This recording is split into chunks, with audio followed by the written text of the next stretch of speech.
Hello, this is Mr. Fredericks. Today we have a screencast on World War I, kind of mobilization for the war, as well as the home front. It's a little bit of a cold, so my voice is somewhat limited, but we're going to do the best we can. So let's get at it.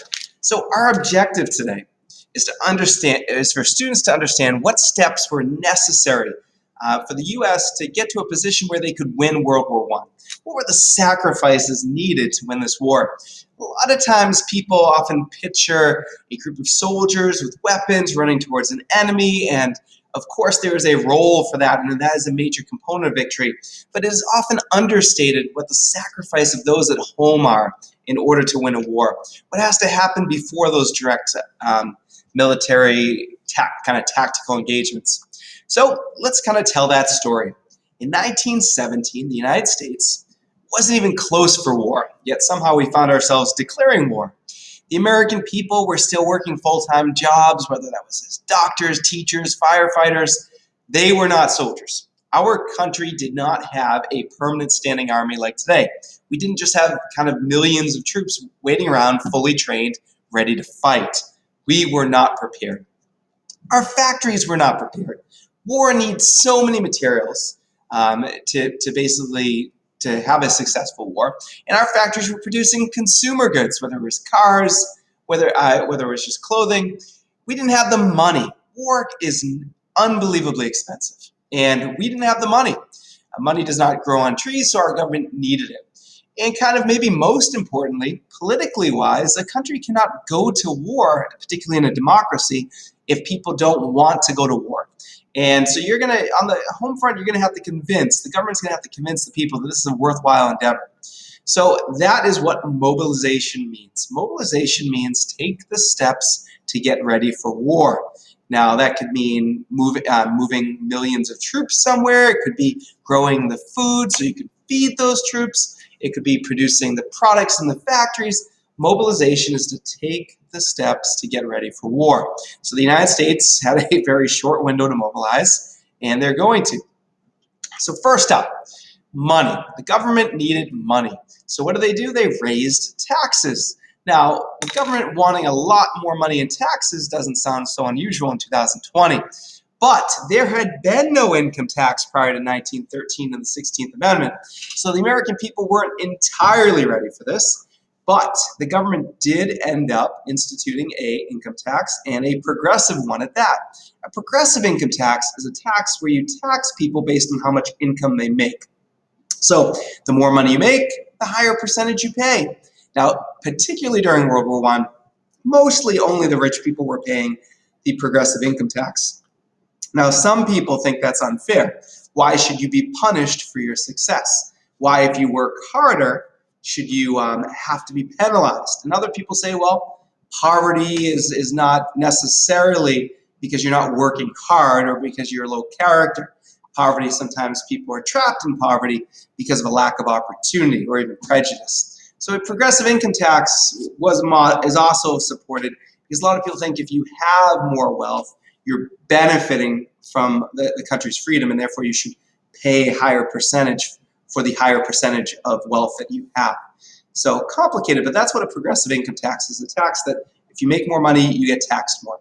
Now, the second way that our government got money for this war was not just raising taxes through a progressive income tax, it was adding additional taxes. So they said, where can we get money? And they said, why don't we tax luxury items? These are sometimes called luxury taxes or sin taxes because they're added on things you don't need, and typically you're doing pretty well if you're spending a lot of money on them. Like today it would be private jets or very expensive cars or alcohol, whiskey, expensive types of whiskey, jewelry, tobacco. So it's a way to say, hey, everybody's going to pay their taxes, but on top of that, if you're going to buy these items, you're going to pay even more. And some people, again, push back and say, why is the government taking my money? I should be allowed to live my life and not get penalized by paying endless amounts of taxes. Other people say, well, if we need money for an important reason, might as well get money from people that are buying these things than other people. So complicated. You should have an opinion about whether you agree with the concept of a luxury tax. So our government got its money by adding luxury taxes and instituting a progressive income tax, but still didn't have enough. So they started selling what was called war bonds or liberty bonds. Now, Liberty bonds look like this, and basically what a bond is that war is super expensive. It costs so much money to pay for guns and salaries of soldiers and all the equipment they need. And to get that money, you can only tax people so much. Eventually, if you tax people 100% of their incomes, they just stop working. Why would they keep working? So they taxed people a lot. We talked about that. But where could they get the rest? And the answer was kind of an underwhelming still from us. They said, if you have extra money, which often wealthy people do, will you let us borrow it? The government wanted to borrow this money. So why would people give their extra surplus money to the government? Well, in return, they would get what was called a Liberty Bond. Now, a lot of people did this for patriotism. They gave up all their extra money. They couldn't buy things that they wanted because they were patriots. They knew the government needed the money to win the war. However, they also, over time, when you have a bond, collect interest. And interest, let's say you buy a bond for $50. By the end of the war, it's now worth $130. So even with this, still Americans weren't buying enough bonds to fund the war. So the U.S. would lose the war unless more people bought bonds. So the government hired 10,000, I think 10,000 4-minute men. No, I had that one wrong by a lot. It was 75,000 men to run around all across the country to give speeches to thousands, hundreds, or even anybody would listen, buy bonds. And they, of course, would be very persuasive and charismatic. They would run to schools and talk to kids and talk to teachers. They'd go to movies. They'd go to theaters. They'd go anywhere where people would listen, 4th of July. But still, Americans were not buying enough bonds. So we started producing this propaganda and basically messages to grab the emotions of Americans, to convince them to give up their extra money. Beat back the Hun. That, of course, was kind of a pejorative or negative way to refer to Germans at the time. And yeah, look at this guy. He's going to kill you if you don't actually give us your extra money. Guilt. Bonds. If you don't buy Liberty bonds, this guy's not going to have enough bullets and he's going to get killed. So guilting Americans. Sympathy. Here's a woman with her children. They're going to get killed. She's obviously in distress. Buy bonds so we can save her. Famous phrase at the time was only a friend of Germany would refuse to buy war bonds. I think that was the Secretary of Treasury who said that. If you don't give up your extra money, you're a friend of Germany. But Americans still weren't buying enough. So even the Boy Scouts got into it. They saw it as kind of their national charge to run around and convince people to buy bonds. But we even went after the kids' money. They got little books, and each book was worth a Liberty Bond. And because they might not have $1, you could buy stamps for like a nickel each or a penny. And if you filled up the whole thing, then you could get a Liberty Bond. So we were even going after the pennies and nickels of our kids because that's how desperate we needed money. Now, in the end, over $20 billion, which was a massive amount of money back then, not that it isn't today, was raised by Liberty Bonds. So the American people bought those bonds and sacrificed, and that was what was necessary to win the war. Again, not just soldiers running towards an enemy, which often is what people think, but all of these millions of Americans sacrificing, giving up everything they had, paying higher taxes, luxury taxes, buying bonds, money they might not have been able to afford. Now, another example of mobilization was the War Industries Board. The War Industries Board is essentially a group of people that were put together to take over the economy, to do what it takes to win the war. Now, winning the war takes a lot of supplies, and just an endless amount of supplies necessary to win a war. Now, the problem with that is factories are both busy, but they need a massive amount of raw materials to make war goods. And raw materials are limited. Natural resources are limited. So currently in 1917, they were being used to make consumer goods, maybe something like a shirt, maybe a bridge, maybe a house. A lot of people need a lot of different things in America. And during World War I, there just wasn't enough raw materials and natural resources. So we put a guy, or should I say President Wilson, put Bernard Barak in charge of the War Industries Board. And this board is going to be maybe the most powerful group of people during the war. Now, they had to, in a very intelligent way, try to figure out exactly what raw materials the war needed. And they said, well, we don't have enough. So they would immediately kind of take the freedom away from U.S. businesses and even consumers and say, you can't have these. I need them for the war. And then they would even tell which factories they were kind of taking over. And those factories were pressured or even ordered to start making military goods. The War Industries Board would tell them, you have to stop making blouses and now you're going to make uniforms. Now, let's not feel bad for them. They were highly compensated at war prices, so they were as profitable as they could be, but they did lose that element of freedom. Shoe groups would now make boots. Now, Americans had to go without. This was the sacrifice of a million Americans. For instance, at Braintree, the South Shore Plaza, the Braintree Mall, was open back then. It essentially would have closed because all those stores wouldn't have had the raw materials to sell consumer goods. They would have been taken for the war. We did not have enough raw materials to serve the American soldiers and our allied soldiers.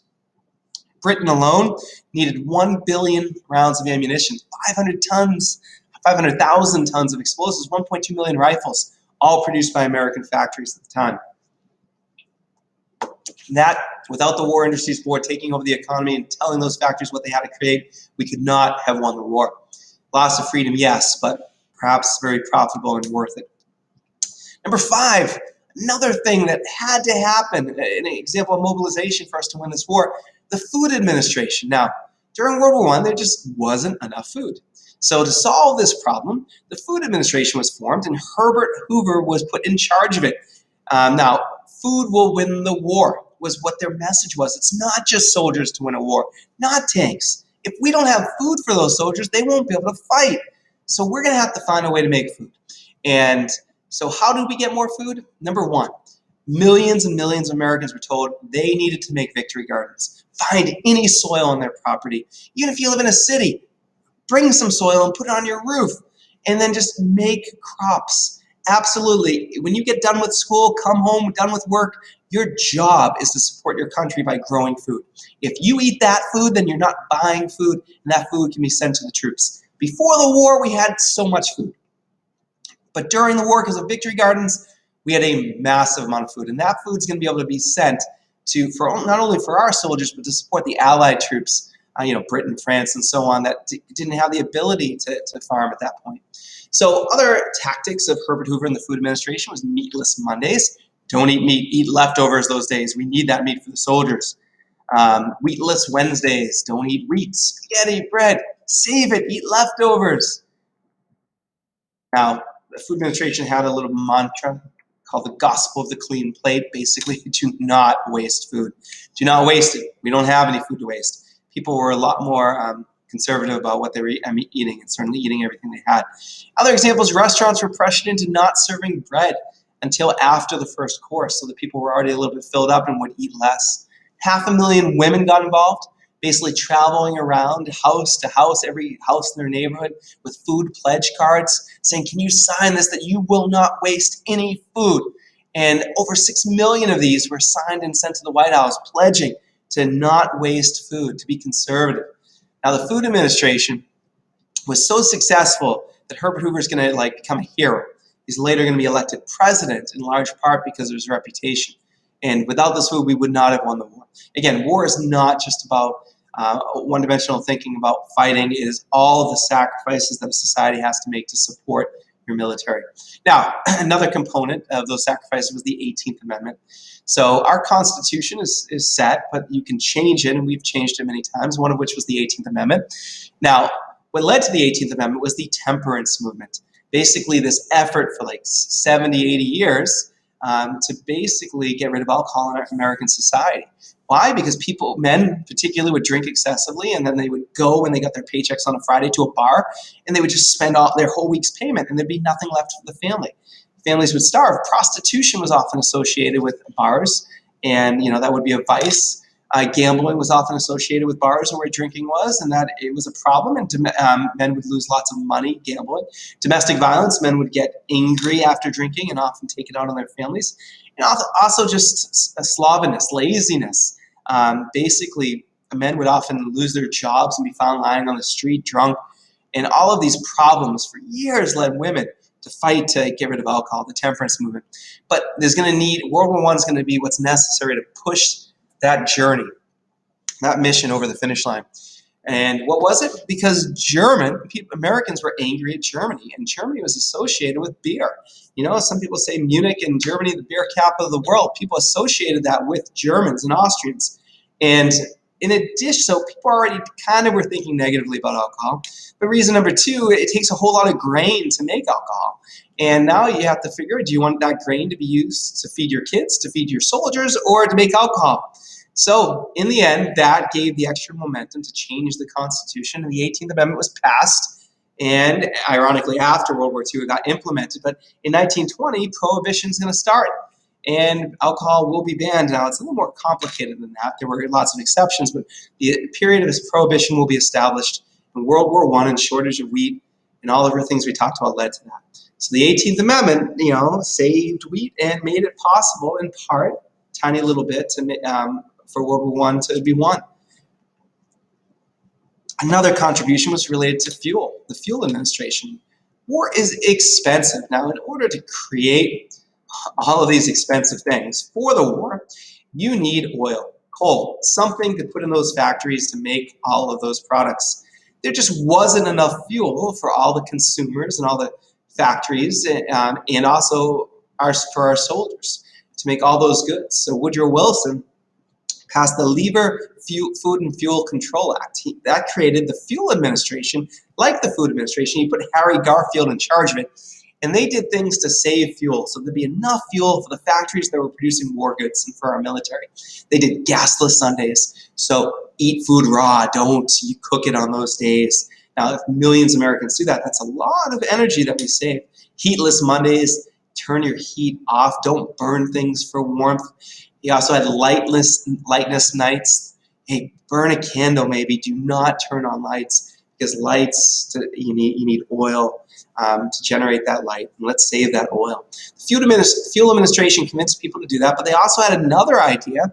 Basically, their idea was that when the sun is out, we don't turn on lights as much. And when it's dark out, we do turn on lights. But at nighttime, when we're turning on lights, we're burning just an endless amount of oil every day. Think about millions of Americans doing that.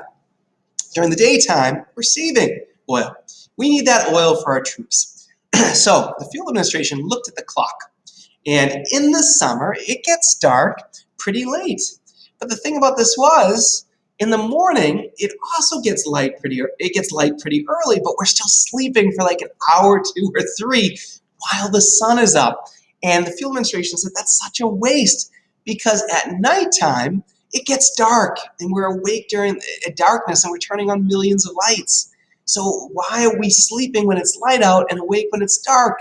We're wasting oil. So they said if we can just switch our clocks 1 hour, then we can use that light in the morning when we're sleeping and move it to the nighttime when we're awake, and then we won't have to turn on lights. Millions of people not turning on lights will save so much oil that is needed for the war effort.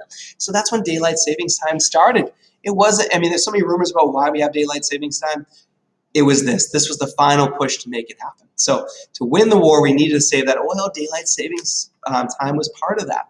Now, another component was the Committee on Public Information. To win World War I, you needed victory gardens. That's a huge sacrifice by people. People had to pay higher taxes, use all their extra money to buy Liberty bonds. Soldiers had to volunteer. That's a lot of sacrifice by the American people. Now, you're not going to get people to sacrifice if they're not happy, particularly about the war. If they're angry or if they think that Woodrow Wilson's made a mistake about this war, it's just not going to happen. So our government put together the Committee on Public Information, led by a guy named George Creel. George Creel's job was to convince Americans to be happy about the war. So what he did was he generated what's called propaganda, selective and biased information used to control what people think. So he put out an endless amount of articles making the Germans look evil, like they're the worst ever, and that the British were saints and we needed to support the British over the Germans. Those 75,004 Minutemen traveled around scaring everybody. And we needed to do this right now. This war the Germans were evil and we had to stop them. Posters were put up everywhere. Again, this would be an example. They gave their lives. Can you at least buy some bonds? So again, the Committee on Public Information is going to convince us to be scared. And if we're scared, we're willing to do anything to fight and win this war and to support Wilson. So again, is propaganda untrue? It's not necessarily a lie, but it's kind of only hearing half the story. If these two gentlemen got in a fight and you only got to hear his side of the story, you're probably going to believe him. And propaganda is the same way. You're saying a whole lot of negative things about Germany in this case, but you didn't really hear the other side. And there are so many other sides and perspectives. So kind of the lesson of the Committee on Public Information and all the propaganda and how many millions of dollars and endless hours were committed to control what Americans thought and to make us hate Germany and want to go to this war is that you need to question everything, particularly during times of war. It doesn't matter whether it's the Democrats or Republicans in office. The government absolutely needs to sell why it wants to go to war, and therefore it's going to generate propaganda. You have to question all of it and always look for another side just so you can have a balanced opinion. Question everything. But that committee is going to, in a way, control the way Americans thought, and most Americans are going to support this war. And that uniformity is going to lead to a huge effort by our population to win this war. So you can make a case that was absolutely necessary what the Committee on Public Information did, even if it was a little disingenuous and a little less honest in some cases. It inspired the patriotism that is often necessary to win wars. So another aspect that behind the scenes that was necessary to win this war was the Great Migration. Before World War I, most African Americans lived in the South, and during World War I, to win that war, you need so much stuff, so many war goods, right? So factories like doubled, massive production. Factories were working all through the night, new factories came up, but that means you need more workers. And the problem was at the same time we needed more workers to generate more factory goods, millions of white men were leaving for Europe, so they had to leave. And during times of war, immigration basically stops cold. People don't come to countries during war. It gets shut down by government. So we lost our labor force, which was often reliant on immigrant labor. So we were losing white men, we were losing immigrant labor, and U.S. businesses needed more workers than ever. So what happened was the U.S. businesses went down to the South and started to recruit African Americans, said, leave the South. The South has treated you so badly. Come up and get a real job from us, a well-paying job. So the Great Migration happened. This is the greatest movement of a non-war free-moving people in the history of the world. The amount of people that moved in such a short period of time during World War I and later World War II, the Great Migration. Voluntarily speaking, African Americans left the South and went to northern cities in California to get jobs. And this is called the Great Migration, a massive demographic shift. And African Americans, by the millions, are going to work in these factories. And without a doubt, these factories and the war effort could not have succeeded without them working in the factories.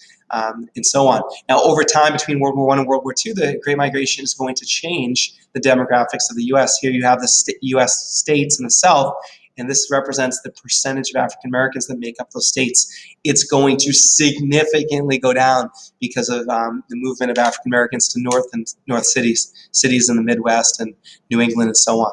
And that's going to win the war. Now, another aspect that's behind the scenes may or may not have helped win the war was the Espionage and Sedition Act. In 1917, America was afraid. They were afraid of Germany. And we know why, right? A lot of the propaganda, but for some real reasons. But in our country, we had millions of German Americans and Austrian Americans, and we didn't know where they were, or who they were, or whether they were trustworthy.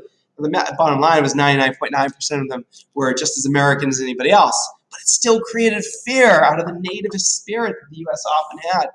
So in 1917, in New York Harbor, something happened. A German immigrant went into the harbor and blew up a bomb on a U.S. ship that was sending war materials over to Europe. It killed 3 people and $20 million of damage in war supplies, and that freaked out America. This was just one person. There's millions of German Americans here. So America got angry and scared, and anger and fear to get together is a nasty thing. So in schools, this fear is going to manifest into no longer German wasn't spoken by many schools. German music was no longer played by orchestras. Now that means like guys like Mozart, Beethoven, Bach weren't even played. Towns with German names like Berlin, Iowa changed to Lincoln, Iowa. So there's just so much hatred. Even German churches that were being spoken German language switched. Librarians got rid of German books. Sauerkraut, German food, was nicknamed Liberty Cabbage. Hamburgers, named after the German city named Hamburg, where they originated, were now called Liberty Steaks. I mean, there was just so much hate. Woodrow Wilson saw this hate and this fear and said, disloyalty will not be tolerated. All of you people, German immigrants, Austrian immigrants, You need to behave. And the Espionage Act and Sedition Act were passed, basically saying, I don't care if you're against the war, if you speak against the war, write against the war like the media, publish a book about it, you do anything that's against the U.S. military, against the U.S. government or Wilson, or against the war in general, speak out against it, you will be imprisoned under the Sedition Act. 1,500 Americans were arrested. And trust me, if you see somebody get arrested, that's going to have you close your mouth. So this is much larger than just 1,500 Americans getting arrested under the Espionage and Sedition Act. Is going to be anybody who had complicated thinkings about this war are going to be struck into silence, I should say, obstructed. Now, Charles Schenck maybe is the most famous example of somebody. He was a member of the Socialist Party. He was so against the draft. How can a free country force people into war? So Charles Schenck came up with 15,000 copies of this note. This is the literal note you're looking at that says, skip the draft. You have your right, freedom. And he started passing them out right outside of a draft board where people were going in to have their physicals to get drafted. So he got arrested under the Sedition Act. And when he got arrested, basically, Charles Schenck said, you can't arrest me. The First Amendment allows me to express myself, say that the draft and the war are junk. The Constitution protects me. He had a right to do this. But he sued and went all the way to the Supreme Court, and it was Schenck versus Wilson Sedition Act. And what does the Supreme Court decide? And their winner was Woodrow Wilson. The Supreme Court upheld the Espionage and Sedition Act. What the Supreme Court said is there's a limitation of freedom of speech, and that limitation of freedom of speech is when you create a clear and present danger. So you can speak whenever you want, but if what you say puts people's lives at risk, for instance, the literal example they gave, if I yelled fire in a movie theater, that isn't free speech. I'm not allowed to do that. Those people will get panicked and they'll run and they'll hurt each other. So no. When you create a clear and present danger, that is the limit of your free speech. You can be arrested. And when Charles Schenck was distributing 15,000 copies of Skip the Draft, that put our country's safety at risk. And so, again, his arrest was upheld, and people were silenced. There was no dissent. Conform. And that's going to help win the war. Now, whether that's a positive thing or not, basically, when your country is unified and everybody falls in line and all of your strength is combined, that's a powerful thing that helps win wars. Now, of course, I would argue that it's an unconstitutional move today, and the courts would agree. But this was 1917. It was a different time period. So the lesson I would pull from this is when you're in a moment of elevated fear, that leads to great patriotism and uniformity, and people come together and you become powerful. But the unintended consequences leads to prejudice. If you get to the point where you love your country so much, and if you get to the point where you're afraid, you start to say, well, who should we be afraid of? And you start identifying other people. And oftentimes that's going to lead to prejudice. So another aspect is what I was just talking about, heightened patriotism. In 1916, we were a nation of immigrants. And there was this theory called the melting pot theory that as immigrants came into the U.S., they came in, but slowly over generations, they dropped their old cultural traits and kind of adopted a combined American culture. And that was the melting pot theory, that we were all kind of melting together as one group of people. You weren't really Irish American, you were just American eventually. And Woodrow Wilson, though, saw this theory as just not really the entire truth. It wasn't successful. And during this time of heightened patriotism and fear, it led to an element of racism. And by that, Americans were not letting go of their former heritage. We had all these immigrants that were perhaps more Irish American than American, things like that. And Woodrow Wilson was afraid that those immigrants and second generation immigrants were going to conduct acts of sabotage or even aggressively lobby against him. So suddenly this movement came about, urged by Wilson, the 100% Americanism movement, that no, there's no room for your old ancestry. No, you're either American or not. You can't be Irish and American. No, you're just American. You can't be Italian and American. You're American. So that movement, 100% Americanism, definitely spawned a huge amount of patriotism, which we see as positive. And one example is we added a new holiday called Flag Day to try to get everybody loving America. And we kind of basically locked ourselves up from the rest of the world. We love Americans and nobody else. Now, example one, the Immigration Act basically created a literacy test that said you're not allowed to come into our country unless you can read and write in English. which basically kind of limited the only immigrants we were allowing were people coming from Britain and whatnot, and wealthy ones and well-educated ones at that. And so there's going to be a lot of prejudice. No immigrants are coming in. Example kind of two of this 100% Americanism. Thousands of Americans, if you're going to love America, then you have to identify what American is, and then you're going to have to identify what American is not. And you're going to say, well, you're with us, but you aren't. And that leads to a massive amount of discrimination. There's going to be an endless amount of people that didn't seem American enough based on kind of racist and thoughts of prejudice. They're going to get beat up. They're going to get arrested. The most famous example of this, out of thousands of examples, was on April 1918. There was a guy named Robert Prager. He was a coal miner out of Illinois, and he was a German immigrant. He was an outspoken socialist, kind of against capitalism, and he got lynched before a crowd of 200. They knew he was a German immigrant, and they knew that he was advocating ideas of socialists, and they basically beat him up and tied him up and hung him in front of a whole group of people. And these 12 men were arrested, and on trial, the 12 men were all released. Can you believe that? 200 witnesses. And our country was so embraced with this 100% Americanism and fear and racism that these 12 men that were watched killing an immigrant were let go. I mean, that's how powerful this movement was, the 100% Americanism, and how dangerous extreme patriotism can be. Extreme patriotism has such a positive connotation, but combine that with fear and racism, and it can lead to a lot of prejudice. But the country was unified and dissent wasn't allowed, and all of our resources went to winning the war. And that's going to be a pretty ugly component, but it helped to win the war. So just again, that lesson, when you have times of extreme patriotism, it often leads to extreme hatred, lack of tolerance, and prejudice. And we have to be really, really sensitive to that when people start saying, using words like un-American, kind of a dangerous concept, right? Victor Berger, for example, he was kind of Victor Berger was elected to our House of Representatives, and they wouldn't even sit him. They expelled him before day one because he was a socialist that was against the war. So when you have times of patriotism, we often don't allow dissent or other ideas. And the newspapers, if they printed against the war under the Sedition Act, they lost their right to use the post office. So they couldn't even mail their newspapers anymore or magazines. So what happens to a country that is so fearful that they don't allow any other ideas or disagreements? Then you're just stuck with one idea. No matter how good or bad it is, or if it makes mistakes, it's a very dangerous thing when we don't allow dissent. Because your idea might not be the best in the world. It might have flaws. And over time, it might become worse. And yet, if you don't allow people to disagree, you're stuck with it. And that's not a very positive thing. Another aspect of what helped win this war was the Selective Service Act. Now, immediately, 3 million people were drafted because we just didn't have enough soldiers. Posters were hung up. You better register if you're young by this Tuesday. I think it was June 5th, and you just had to go and register for the war. And again, over about 2 to 3 million people were actually drafted.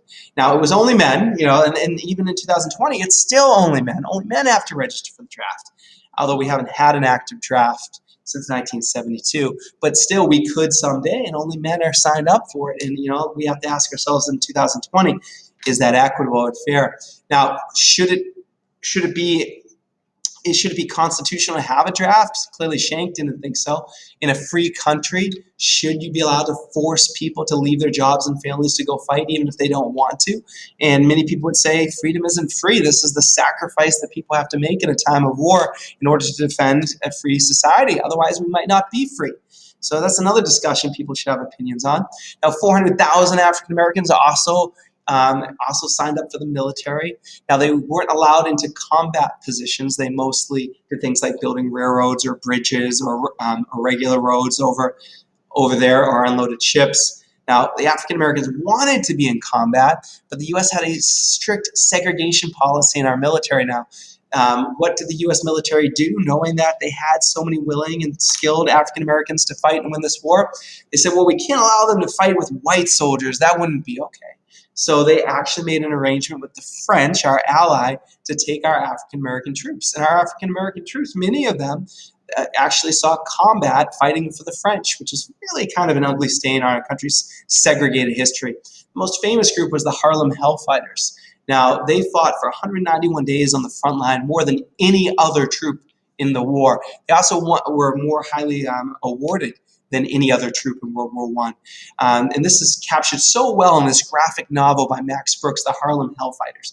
I would highly recommend anybody who likes history, social justice, and or graphic novels to take this book out immediately. It's absolutely excellent, highlighting a big part of U.S. history. Now, in addition to that, again, the draft was only for men. Women weren't, but 13,000 women did volunteer to serve, but just not in combat positions. Most were in the military with military ranks, but as secretaries or communication leaders and nurses, all three of which we could not have won the war without. So these women served and absolutely played a role that was necessary in every way. Also, women, remember once again, all those white men went away to fight in Europe and immigration was stopped. So we did not have enough people to work in factories. Now African Americans, by the hundreds of thousands, filled those jobs, but we needed more, and women stepped up and worked in these factories. And without women stepping it up and working in these traditionally male roles, we could not possibly have won the war. So that's going to contribute to the 19th Amendment to the Constitution, which gave women the right to vote, or gave is a tough word. Basically, women finally won it in 1919, 1920 when this amendment was passed. So women, you could no longer deny people the right to vote based on sex or gender. Now, the 19th Amendment also passed in large part because the 18th Amendment passed. We talked about that. The 18th Amendment banned alcohol. Part of it was there were some sexist men who said, you know what, I don't want women to get the right to vote because if they get the right to vote, they're going to ban alcohol. So many women are against it. The moment the 18th Amendment passed, alcohol was already banned. So men were like, well, I guess I have nothing to lose. They can't ban alcohol because it's already banned. Might as well give them the vote. So that also contributed. So many people think that women serving in the military and serving in these factories, they had earned the right to vote. They had proved to America they were just as equal as men, doing men's work, and that society owed them that form of equality. But it was also, that little part of it was also passing of the 18th Amendment. So what steps were necessary to win the Great War?